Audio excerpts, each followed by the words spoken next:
So everyone was talking about this game called No Mercy that recently got pulled from Steam because in this game apparently you just go around think women?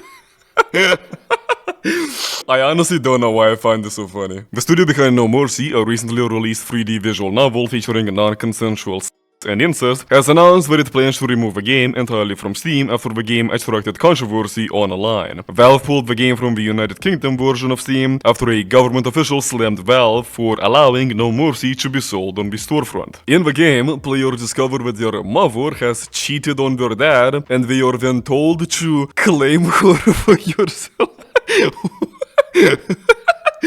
Okay, so look, I understand that I'm about to upset a lot of gamers, but you know what? I actually don't think that we should be okay with video games where you anyone, honestly, to be sold on huge platforms like Steam. You know what? I actually don't think that that's good for society. And I saw some people make the argument that, well, why is it that murder simulators are okay, but simulators aren't? I'm not gonna go and get like super upset about this. There's video games where you kill people, torture them, and somehow this is what's over the line. Like, if you use the logic that this game is like going to like train people to rape people in real life, well then why do we have Grand Theft Auto, right? I mean, are we speed running 2003 again, right? I mean, do we need to do this again? So initially when I heard this, yeah, I thought that was a good argument. Why is it that murder simulators are okay, but simulators aren't? But then I spent like, what, 2 minutes thinking about this, and actually I realized that no, that is absolutely not the same. And the reason why is because we don't have any evidence to prove that video games, violent video games like GTA or any other, will lead to anyone becoming violent. But actually, when it comes to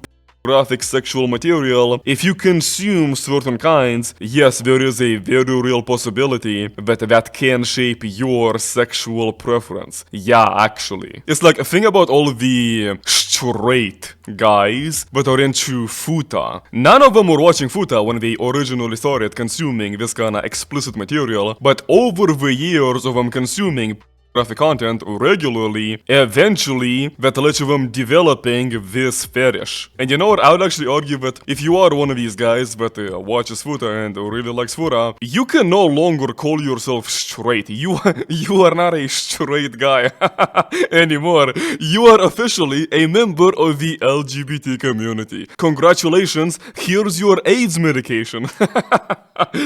And another argument that I would make is that if you are one of these people that still wants to say that it is okay to be buying, selling games where you women, then you should also be okay with video games where the objective is to children. Because the arguments that people make that are defending this game, No Mercy, is that it's not real, no one is getting hurt, there are no victims, and according to them, these types of games don't affect the real world. So therefore, they should also be okay with games where the objective is to children. Now personally, I am not in favor of those kinds of games. I don't think that those kinds of games should be allowed to be sold. I don't even think that a lolicon should be allowed, because as I said, I think that lolicon shapes your sexual preferences to be attracted to children. It is not just drawings. No one is attracted to drawings. People are attracted to what the drawing is depicting. There's a reason why normal people don't make it to furry or lolicon. There's a reason why guys like me, straight guys, might look at drawings of grown, developed women and not really anything else. There's a good reason for that.